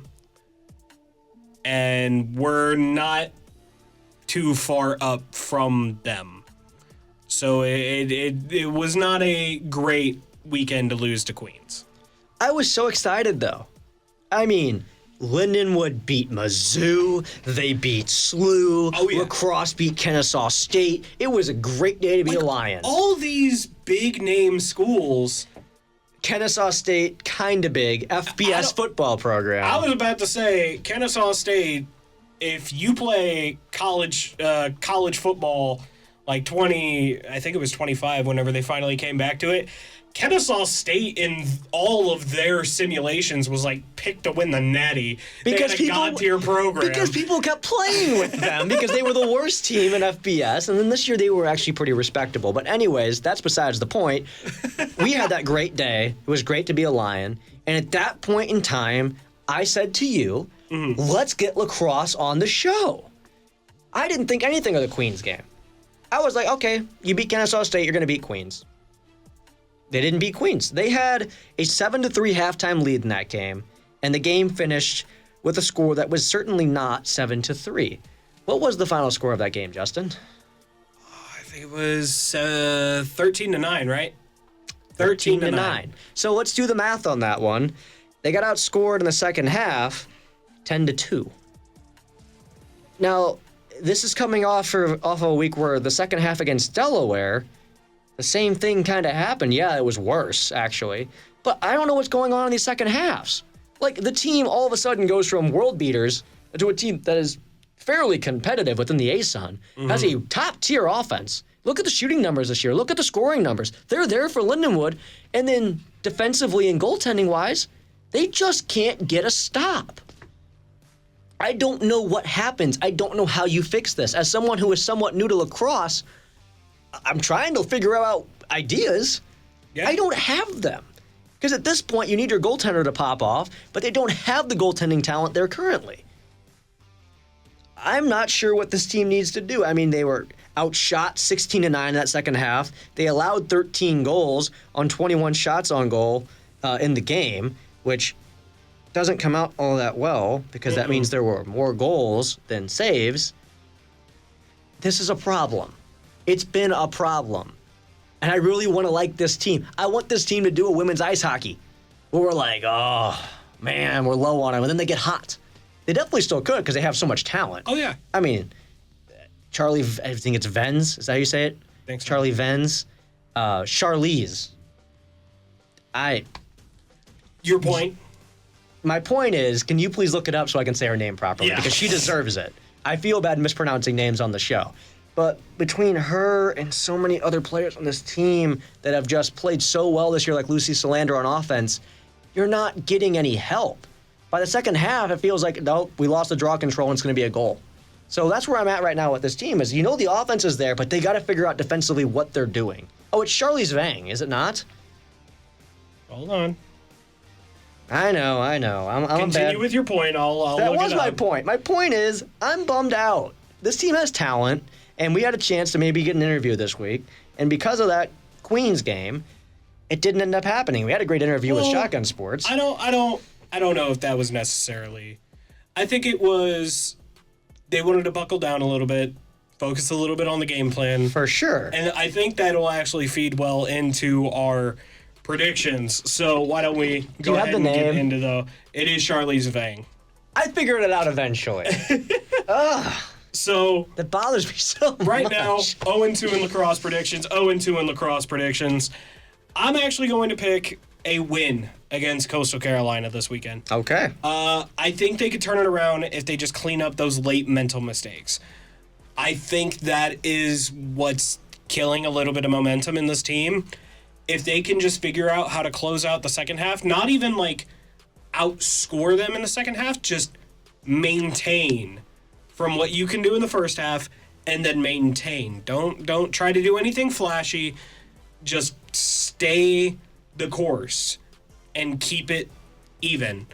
I think that will carry this team relatively far. So win against Coastal Carolina, and I think that's what they're doing this week. They're cracking down on a lot of that stuff. So I'm excited to see what they do against Coastal Carolina this week, and especially since Coastal, they're struggling in the ASUN right now. They're working off a losing record within the ASUN. Hopefully Lindenwood could also capitalize off of them not having a great conference play just yet. They haven't figured out conference play, but their non-con has been really solid for Coastal. And that's where I think there is a talent disparity, and I think just something's wrong with them right now in the ASUN. It might have to just do with teams scouting each other better and having a better understanding of what each side does. But what Coastal Carolina does well is they defend well. They don't give up a lot of goals. They actually have one of the better save percentages in the ASUN as a team. And I'm a firm believer in the defense wins championships thing. As a Bills fan who never has a good defense, there's a reason why we don't have a Super Bowl win. It's because defense wins you championships, no matter what sport it is, because it takes the pressure off the offense when you know you got a good defense behind you, and it allows everyone to play free. Yeah. You're in conference play. Things are already tight. Things are already grindy. I think the team with a better defense and more faith in what's behind them is going to be able to move forward with themselves and probably win this one. But it should be tight. Like, yes, they have a big win over Vanderbilt, and they had a good non-con, and they beat the crap out of a bunch of teams that were able to beat up on Queens, which tells you this team's probably a lot better than Queens. And I think they far and away are. I mean, look at their record. Lindenwood has their work cut out for them, but I don't think they're going to win versus Coastal Carolina this week. And I hate to say it because it's been a largely negative segment. I don't want to end it negatively, but That's fair. I just don't see the win happening. And I've also made most of my money on predictions this year off of being a negative SOB. And, but let me tell you where you can go ahead and watch that game, though. The Coastal Carolina game is here in St. Charles, so just go to Hunter Stadium and you can go watch the Lindenwood lacrosse team play Coastal Carolina. That will be on Friday at 12 p.m. So if you get out of your classes early, it's right there. It's right on the field. Go watch them play. Even if you're in between classes, go grab some food at Spellman and watch them play. Yeah, there's It's no more that simple. broadcasts the rest of the year, by the way. No more home broadcasts for the lacrosse team. Unfortunately, as someone who works at Main Media, we're just kind of It's a busy with shame. baseball and volleyball at the moment. Yeah. But let's get into some of the other sports. There's no updates on men's golf, unfortunately. However, on women's golf, they finished 10th out of 14 teams at the Ozarks National Invitation. And then for tennis, they are currently 6-4. They beat Tennessee State 7-0 to improve to 3-0 in OVC play. And as we talked about earlier with some student life sports, well, rugby. They secured the number 2 seed in the East region of the D1A playoffs, which is still a complete scam. How does the number 3 team in the land beat the number 2 team and not move up, but the 4 seed beats the 1 seed, the 4 seed moves to 1, and the 1 moves to 2? The math is not mathing. Math ain't mathin'. But you know what? We're at least guaranteed 1 playoff game at home, probably 2, because we should beat Penn State, which is going to be on April 11th. And if we beat Penn State, move on to the second round. If we win that, there's a chance for a third home playoff game if Navy loses again, which I don't think is going to happen, but it could. And the semifinals being hosted at Hunter, that'd be pretty freaking awesome. It would. So be sure to be at those games, by the way. The one coming up is April 11th at 3 p.m. 11th or 7th? It's 11th. I have it written down wrong in the notes. But I remember because I'm broadcasting. There you go. And if you're going to that game, the way that we have it set up is we're not going to be able to have cameras on the far side or by Spellman. So to make the game look bigger, because it should be a big game, sit on the far side bleachers so we can get cameras on you. I would like to build up the atmosphere. It's a home playoff game. So if you're going to those games, go sit on the far side where all the extra reserves are for the teams and stuff. It'll be an electric atmosphere. It'll be fun. Actually, now that I think about it, the mics aren't going to pick it up, so the atmosphere won't sound as good, but it'll look good. It'll look great. That's all I care about. We have some equipment limitations. Anyways, that's a lot of stuff on rugby. I'm just really hyped for this team. I think they can win the Natty this year. Mm-hmm. They have a good chance of doing it. It's Lindenwood's to lose. It is literally Lindenwood's to lose. So go support your men's rugby team, and I believe they're the best team in the land. Oh yeah, we are not the 3 seed. I think we should be the 1 seed after Navy losing to Cal and us beating Life, who we might see in the second round. Don't want to see that, but probably going to see them in the second round. Oh, probably. We beat them. We're undefeated. We're the best team in the land. But, D1A didn't see it that way. And then our final team, beach volleyball. Man, they are not getting enough love for what they are doing. They are 13-5. They finished 3-1 this week versus 4 OVC teams. They beat Tennessee Tech, Morehead State, UT Martin, all by final scores of 4-1. And they only dropped 1 match, and that was the first match to Chattanooga, 4-1. And Chattanooga is a wagon this year. Let's be real here. So they're second in the OVC standings, beach volleyball. If only we had access to individual stats and could break it down, they'd get treated the same as every other team. And just unfortunately, they don't have quite the support. We can't talk about it because we can't watch the games, and we also can't break down the stats and stuff. That's fair. I wish we could, because this team apparently is really, really good. And from what I've heard from other people, what I've seen in video, this team looks really solid. All the pairs that they have look great. I just wish we could talk about them a bit more. All right. It's now time to jump into our final segment. 3 stars of the week and team of the week. But first, 3 stars of the week. Well, first, I got to play the sound effect. Exactly. It's time for the 3 stars of the week. All right, Happy Wheels, yay. Yay. We As love always, Happy Wheels. I have not voted yet, and that's how we kind of see these. I'm going to go ahead and break them down for you. I'll go ahead and throw my vote in there just in case there's a tiebreaker, and then we will announce the 3 stars of the week. So first, Samantha Rolanitis. Pitched 15.1 scoreless innings. You're not a baseball across 3 nerd, games bro. last week. No, I'm not. Kylie Crowder hit .778 while scoring 3 runs and stealing 2 bases last week. By the way, cheeky little good luck deciding to Lindenwood softball. That was fun. Megan Caffin won her 4th straight singles match in a 7-0 win over TSU. And then, of course, it wouldn't be a 3-star of the week without Mr. Zach Solomon closing it out. He broke the Lindenwood single season record for aces with 4 games left. I think I'm going to give it to Samantha Rolanitis. That's a lot of innings. I genuinely... Oh, wow.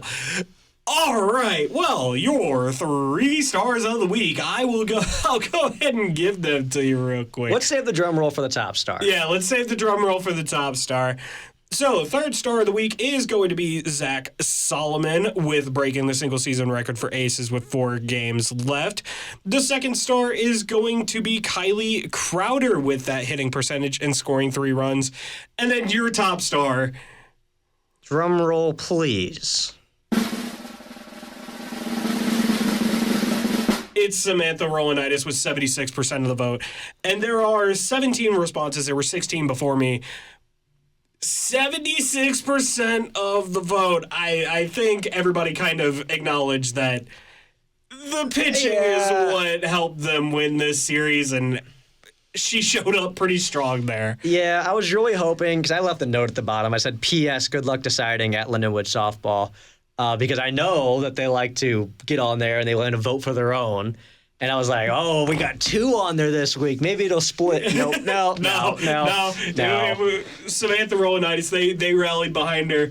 So that is our top star of the week. Now we go into the team of the week. It is between 4 very different teams, but all of them are doing great right now. Softball, they beat St. Louis University and swept Southern Indiana. Tennis swept TSU, that's Tennessee State University. 7-0 to improve to 3-0 in conference play.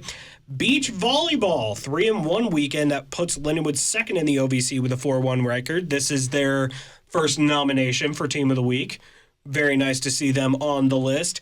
And then one that is no stranger to being on these lists, and that is number 3 rugby. They clinched the 2 seed in the East for the D1A playoffs, and they will host Penn State on April 11th. Before you say anything about this, phone, can I see your phone really fast just to make sure that it's updated properly? Let me take a look-see here. Don't show the people at home. So can you get your vote in? Okay. But put your vote in. Tell us who you're voting for, and then please show me the number. I thought you already placed it. That's why. No. I don't vote until I vote. God, it's really got to be between tennis and beach volleyball doing great things. Want to wait a little bit in the season till we kind of see what they're working with right now. Plus, need to understand it a little bit more. However, softball beating SLU and then sweeping Southern Indiana the way they did, great. Lindenwood rugby going from number 3 to number 2 seed to hosting that home playoff game and still being undefeated going into the playoffs. Rugby's starting to get a special place in our hearts. But they haven't played a game. They're on here. They haven't. They didn't play a game this week. They just got named as the 2 seed in the playoffs. But still, 2 seed in a D1 playoff, you're second to literally only Navy. And Navy. In the East, yeah. Yeah. There's still a 1 seed over in the West. Yeah, but... That's Cal, and they're technically ranked number 1 overall, which is stupid. I was about to say, because it goes Cal, Navy, Lindenwood, right? Yeah. Still. All right, well, who are you taking? And before you say it, let me see the vote. Let me see the poll. So, ladies and gentlemen, we are going to have our first ever veto of the vote. Oh, no. We're not going to have a veto. We're having a veto. No. I'm vetoing this. No. As someone who has put the work in, they were there because we needed another team. Let's start with the number 3 team. And they were there because they did something that was really impressive for this team. We can't start vetoing. These are voted on from the people. Whether we like it or not. People rigged it. Whether we like it or not, the people voted for it. So this is your team of the week. I will give you the percentages to show you how close that this was. This is going to be so stupid. So 5% of it went to beach volleyball. Beach volleyball is getting some love. We love to see it. 45% of the vote, and this is where my vote came in, went to softball. Softball did great. They swept Southern Indiana. They're getting some momentum, and they beat SLU to go into it. And then with 50% of the vote is your Lindenwood Lions men's rugby team. So the team of the week this week is the men's rugby team. We're talking about this. We're going to have a quick conversation here. So I put them on the poll knowing they were going to do well. But I looked around at all the other teams, and I was like, well, lacrosse split. Baseball didn't have the best week. And there's really not a lot of sports right now. I'm also like men's volleyball, they split. And I want to showcase some other teams. So this is what I put together. I thought these were the 4 best teams. And rugby got really good news. Yeah. The problem is rugby won last week because they won. And they're great. Well, guess what they didn't do this week? Play a game. They didn't play a match. I understand that. But they ranked second overall in their conference to host a home playoff game. Which they haven't yet played. But they're hosting a home playoff game. which is, it's hard for Lindenwood to do because sometimes we don't necessarily get high enough seed for that. We are hosting a major university, yet again, in Penn State.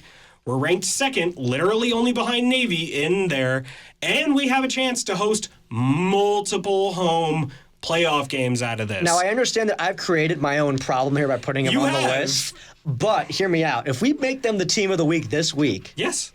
What is that going to say to the softball team, which we both predicted to get swept or lose the series, who beat SLU? And what else could they have done?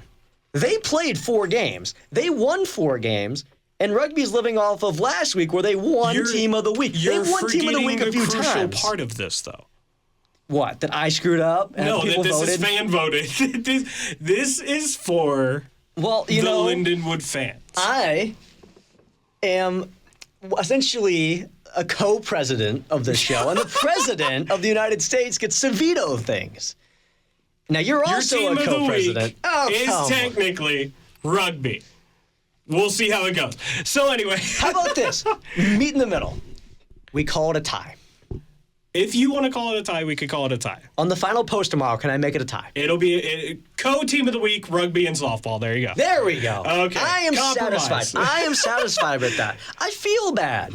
But, at the end of the day, the softball team busted their butts. They did great. Against the team they were not expected to compete with. They had 2 players make our 3 stars of the week voting. Yeah. And they did all of this just to not get honored. They're getting honored. Okay. I'm adding in an extra 5% to the vote or whatever it was. And I'm going to make an alt account or something and vote on it. Alt account? That's crazy. I'll get my friends to vote on it. I don't know. Either way, congratulations to both these teams because I don't want to take away from rugby's accomplishment. I wish them the best in the playoffs. Once again, I think they're going to win the national championship. I think they can. I think they should. I'm hoping for the best. I shouldn't say that I think they're going to win it outright. They have a very good chance of winning it. They have the talent. They have a great head coach. Their head coach is very nice. He actually sent me an email today saying, is there anything I can do to help out with these broadcasts coming up? Look, this rugby team is great. I don't know, man. I don't know. But anyway, thank you, everybody, for tuning in. Thank you again to Shotgun Sports for allowing us to interview Jacob Diller. And thank you again, Jacob Diller, for coming on to the show and teaching us a little bit more about Shotgun Sports. If you guys want to catch this episode, go ahead and go over to the Roar Network YouTube channel. This will be uploaded as well as the video component alongside it. Thank you all for listening yet again. James, you got any final comments? My final thought is, oh my Lord, I can't believe I had to fight for that. But I had to, and I got a piece of the victory. I'm happy about it. Shout out softball, shout out all the teams, and I guess we'll be back. Actually, hang on. What's the date of next week? Next week, Tuesday. What's the date? Oh, boy. I might have something planned.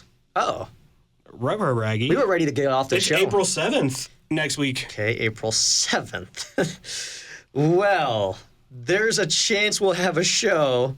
There's also a chance that I'll be at a Blues game. We might have another outpost, people. Yeah, all right. I'll see you guys next week, potentially. Next week, everybody. Or the week after. Bye. Thank you for listening to The Lions Den. We're on air every Tuesday at 6 p.m. right here on the Tower, and all recordings are on the Roar Network YouTube channel. Have a great rest of your evening, and go Lions!